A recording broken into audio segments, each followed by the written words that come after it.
Hey there, everyone. It's Sober Steve, the podcast guy, here today with 1,117 days sober. And I am so grateful for all the amazing activities that have been going on in Sarasota right now in my local community for Pride this month. It has been an amazing Pride. I've been very social.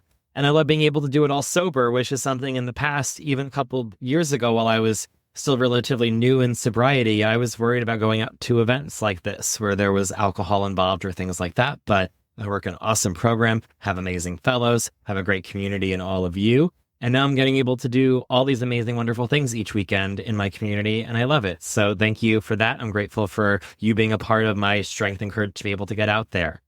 And I am very excited to share with you my interview today that I did with Johnny Bear from the Belly Talk pod. I am so glad that we connected. And I hope as I reach out to his co-host, there's even a little bit of a cross promotion going on. So if you love this episode, make sure you go check out Bear Talk. And if you do, make sure you reach out to their hosts and say, like, Johnny Bear, we loved you on Gay A. And Coach Cub, make sure you have Steve on your podcast because we want to hear more of him talking about his bear things.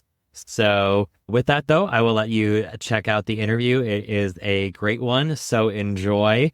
And I do my little outro at the end of that as well. So thank you, everyone, as always, for making sure that you tell your friends who are sober that might be able to get something out of this podcast to go check it out wherever they find podcasts, or help them find it even better because sometimes people don't know how to find podcasts. So help your friend who's sober or looking to get sober or sober curious find the podcast. Enjoy the interview and stay sober, friends. Hey there, it's your host Steve here with Johnny. Hey, Steve. I had the pleasure of connecting with you through Instagram, and you are a fellow podcaster. Why don't you introduce yourself to the listeners? Sure. I'm Johnny. I go by Johnny Bear. I do co-host a podcast called Belly Talk, which is about bear wellness in the bear community. And yes, I live a sober life. Thank goodness. It's been a long, long, windy road, but I'm very thankful and grateful to be here in this moment with you. Excellent. And speaking of gratitude, what would you say would be one or two items on your gratitude list today?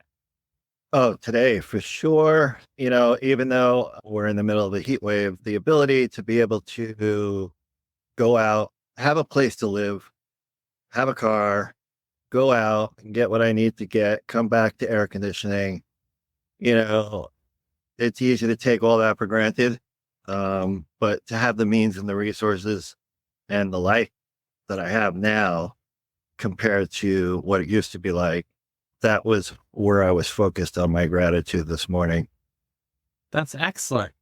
And in addition to that, not only is this, it's Pride every single episode here, but it's also, we are in the middle of Pride Month. What's your favorite part of being a member of the queer and gay community today? Oh my goodness. The most beautiful thing for me right now is being part of community. I recently moved up to Northeast up here in upstate New York near Woodstock, New York, in a town called Kingston.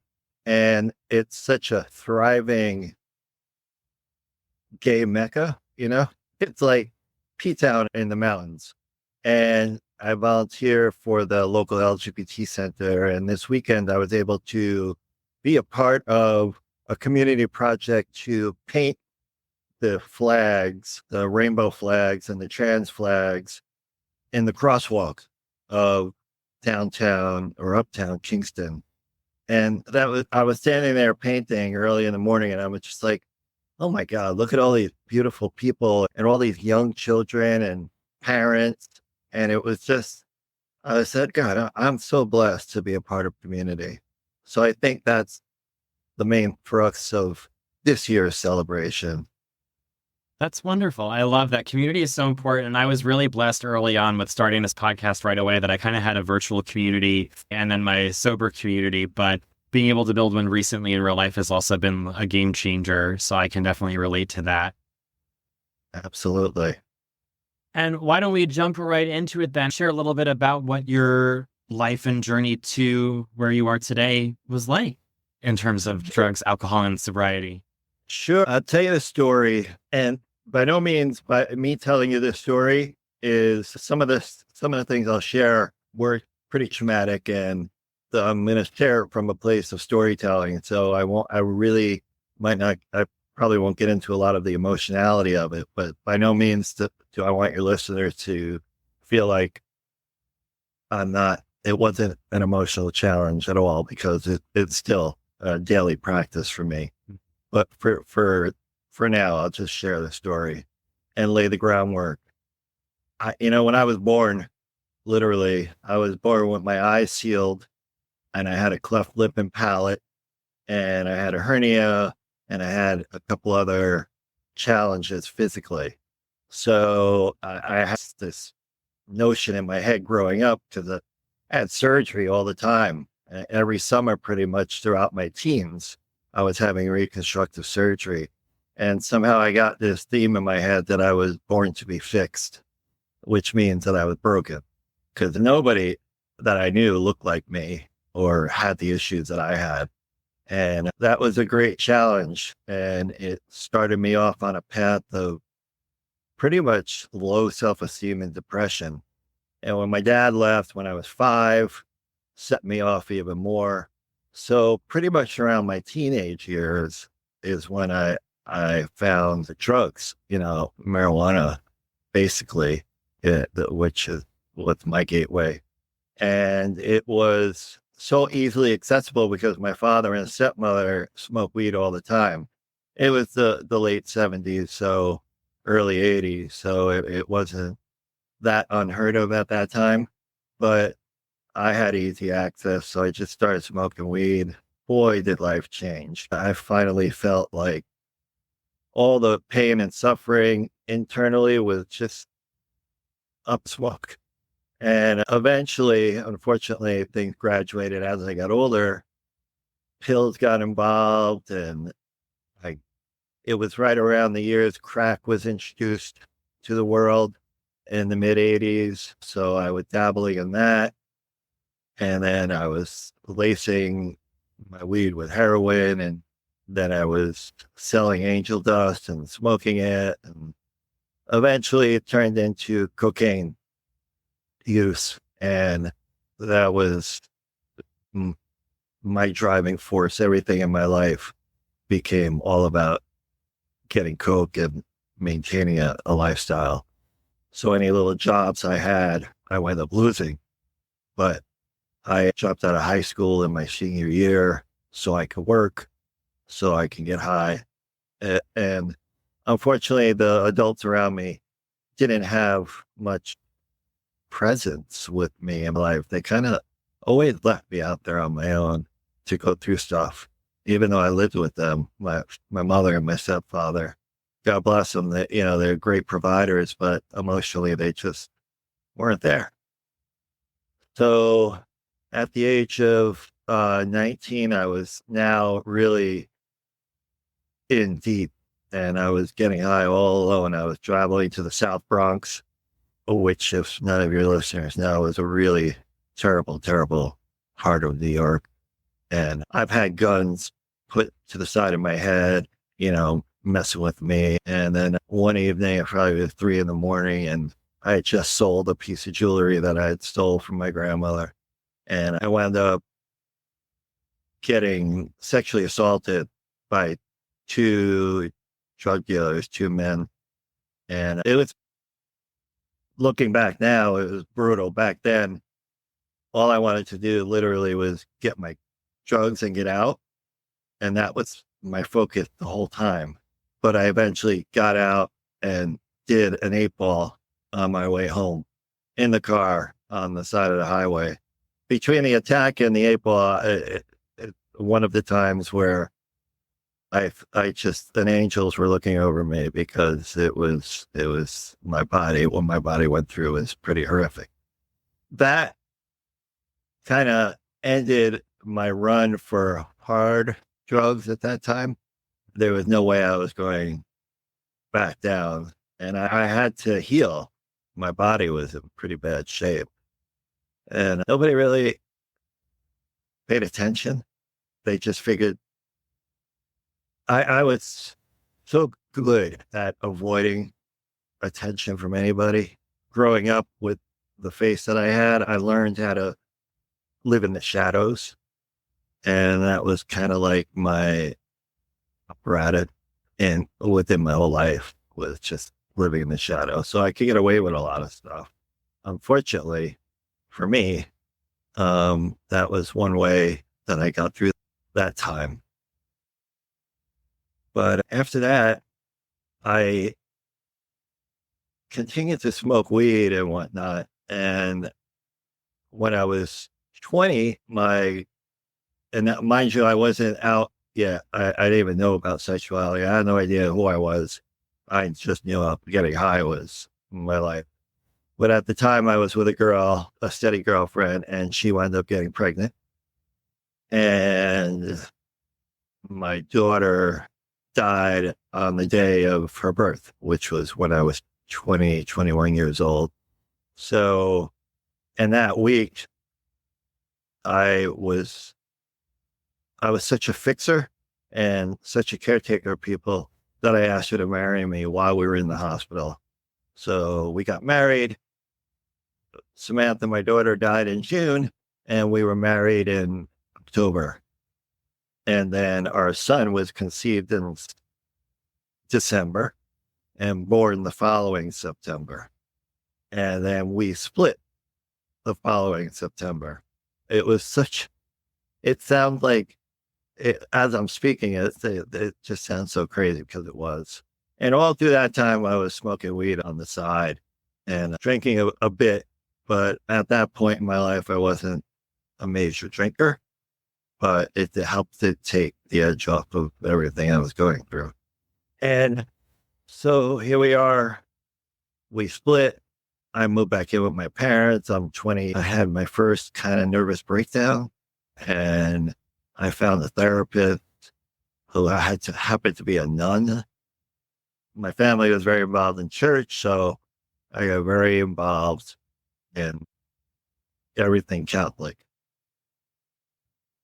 All my energy and time shifted from getting high to being a raving fanatic of faith, which I'm not knocking. Some people it works, of course, but it did lay groundwork for later years in my life, for my spiritual journey. But it wasn't for me because during that time, I began to realize that there was something going on, that I started to look at guys a little differently. And I think because I started to identify and discover who I was after all these years. Like, there was a sense of identity that I never had.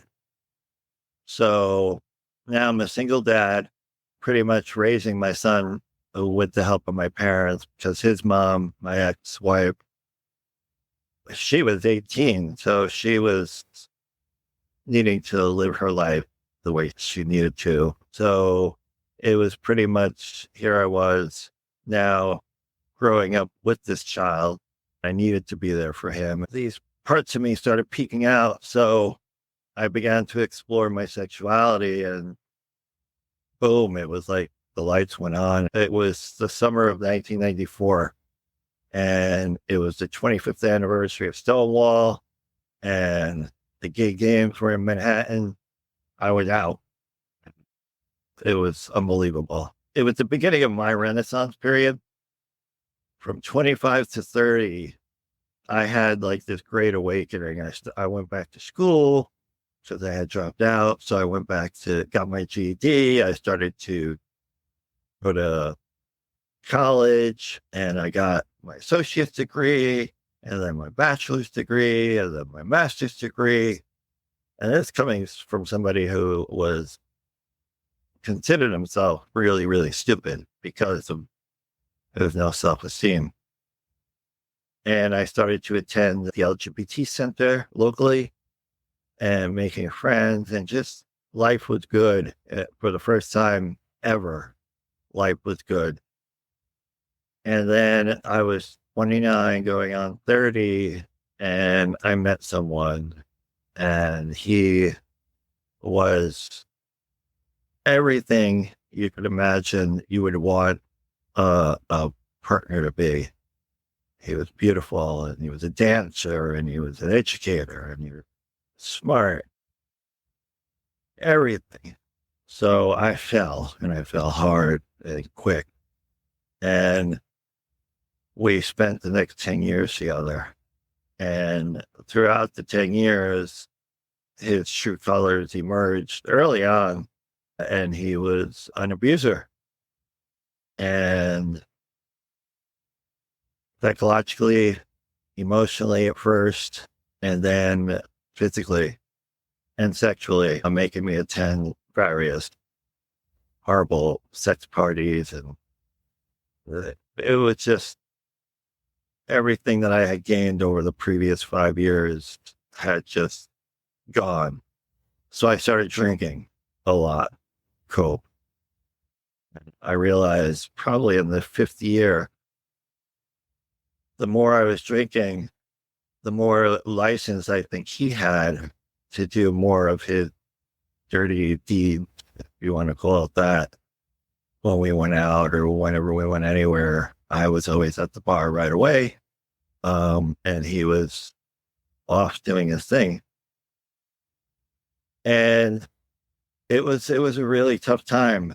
I was still a dad, and I was working now.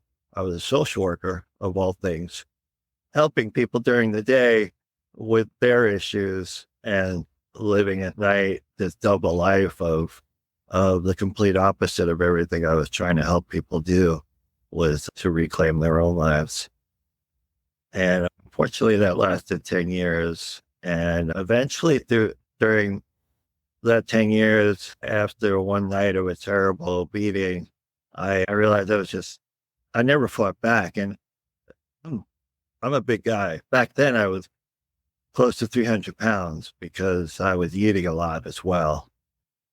So, and he was maybe 5'9" and 130 pounds wet. I mean, here I was, this big guy, but I never fought back because I always understood his issues. I always understood it from his past, and I'm a social worker, and I could fix this if I could just find the right way. So it was one night after a pretty terrible beating that I realized I wanted to fight back, but I was too drunk to fight. I my motor skills were crazy and crazy dull.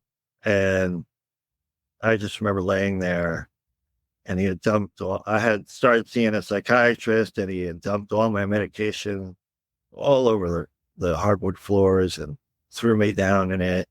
So I was laying there, and I said, something, you got to do something here. Something's got to change. You can't live with this. And none of this was ever in front of me, thank God. But later on, I found out that he knew he had a vibe, as kids do. But it was then I started to explore AA and NA, just any kind of A, and OA I went to as well, because realized before I would go home at night, I would be stopping at McDonald's and getting 3 Big Macs and eating them as one sandwich, just to insulate enough to be able to go home and deal with whatever version of him I was dealing with. So I got a lot of education through those meetings, but it nothing really gave me tools, but I wasn't ready. I just wasn't there. And eventually, around the 10th year of our relationship, I found somebody who kind of had an interest in me and started to build up my self-esteem. And I wound up learning to fall back in love with myself. And once I did that, I looked at him, my ex-husband, and I said, no more. It's no more. I can't. I think he went to raise his hand to me, and I just put my hand up, and I grabbed his wrist, and now, I tell you, I'm much stronger, and I pushed him down. And he said, "Oh, what are you doing? You're abusing me." What? It was It was so crazy. And I said, it's over. So we wound up, unfortunately, living together for 6 more months, which was torturous. But I remember it was the summer of the Twilight books. So I was able to read those books all summer and avoid him as much as I could. And then from the age 40, because now I'm 40 years old, to 47, I started to try to figure out what went wrong, how I could live a better life. But I still wasn't identifying any real core issues. I just figured this was all, since I had such insight as a social worker, I had a PhD in myself and, I was going from different therapists and trying to figure it all out and keeping things on the surface as, you know, because I knew why I was doing what I was doing, but I was trying to break the behaviors. And at that time I was not drinking anymore, still smoking a little bit of weed. And then unfortunately I binged on Coke one weekend and I had a massive nosebleed and went to the hospital and all the reconstruction I had done on my nose as a child was started to really, it took its toll that last weekend. And the doctor told me, if you ever do this again, not only could you die, but your face could collapse. So that was that. And I started reading the big book just to keep keep it fresh in my head. And then now I'm winding down the story. So now I'm 47. I went to culinary school when I was 45 just to reboot my life and try to start a new career. I've always had a passion for food. And I graduated from a culinary school in Manhattan within a year. And I started working in high-end restaurants and did this working 16, 17-hour days for 2.5 years. And as an older person in the kitchen, it not probably not the best place for somebody my age at that point. And I wound up burning out physically. And I said, all right, I need to take a break. And when I was home for a couple of months, it was the dead of winter out on the island, but so it's pretty quiet. And I started to have like these flashes of, I was sitting on the toilet and sorry if it's gross, but I started seeing blood in the toilet and I would get up and I would turn back around. And there was no blood in the toilet. And things like that started happening more and more. And I really thought I was going crazy. I started hearing voices, a lot of Spanish voices there was no Spanish people around, but I was hearing that. I was having horrific dreams that people were breaking into my house. I called 911 one night because I thought somebody was in my house.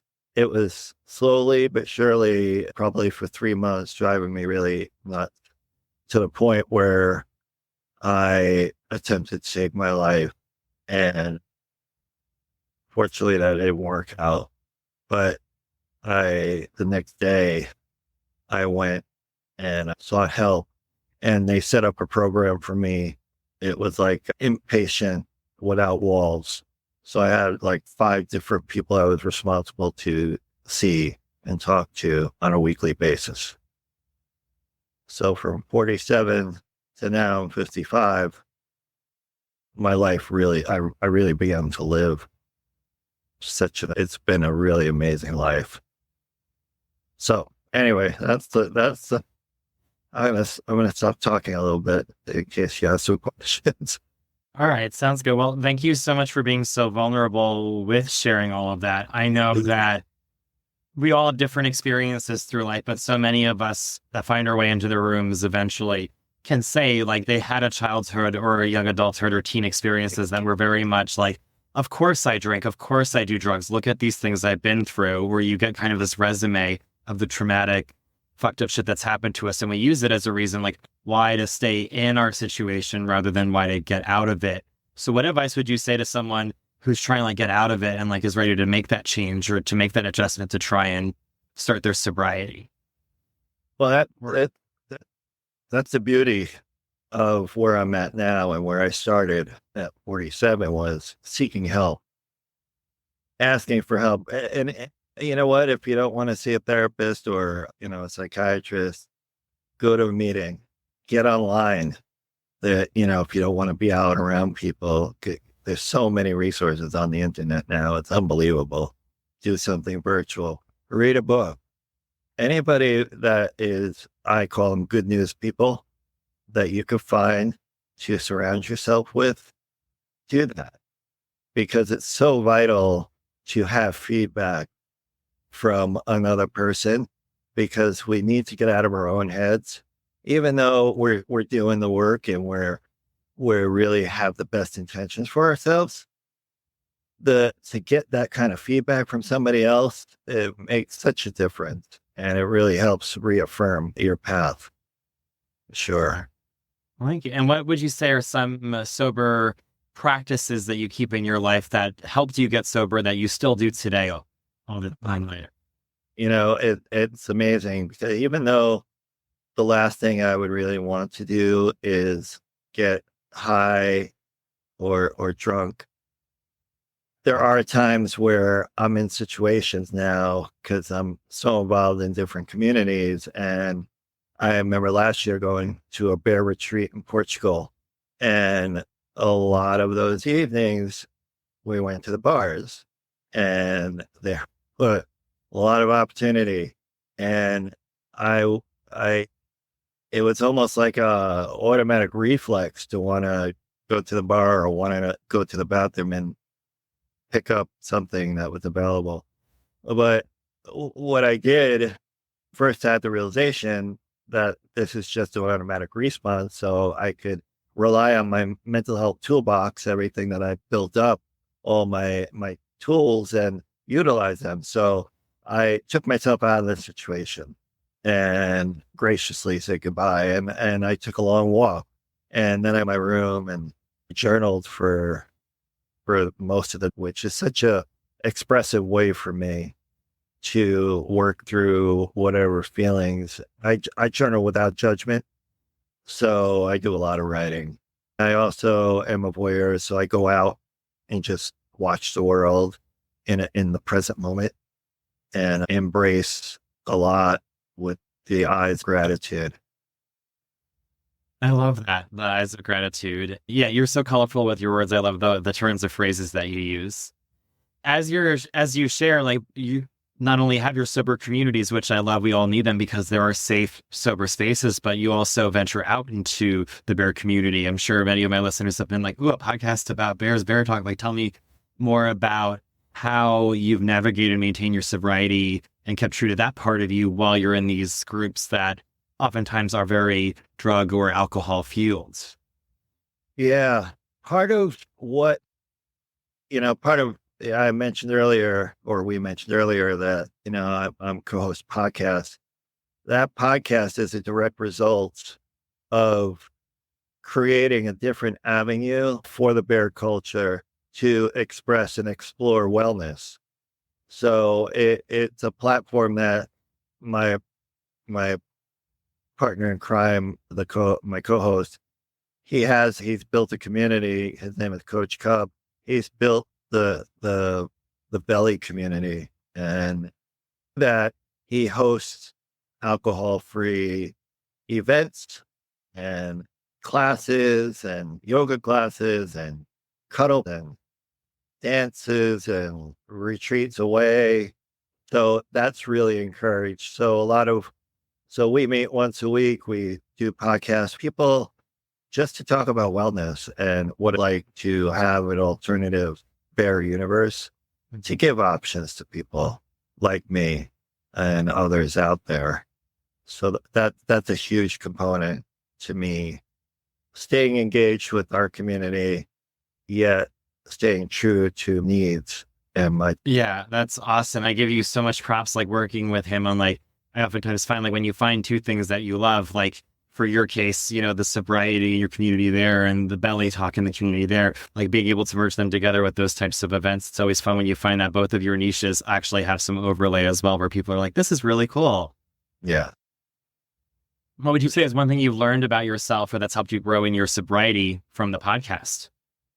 Well, speaking my truth, for the most part, utilizing my voice and realizing that I don't just talk my talk in my head, but I literally walk my walk as well in life. And having a platform where I'm sharing so authentically and with an open heart and an open mind, and hearing the words come out of my mouth and then having it play back afterwards when I listen to, I'm like, oh, you really know your shit. I mean, you've really been through it, and you really have a lot to say.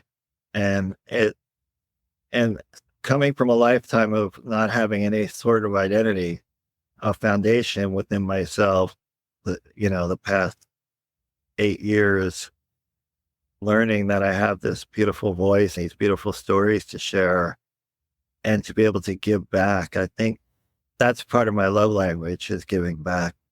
And so that in and of itself is the greatest gift that I've gotten so far. Excellent. So bears, or people interested in learning more about the bear community, check out Belly Talk.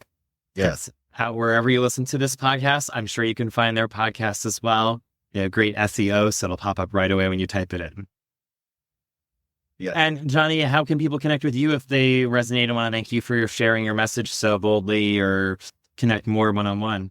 Oh, sure. I'm on Instagram mostly. It's real Johnny Bear 69 at Instagram. And the 69 is my birth year, a sexual thing.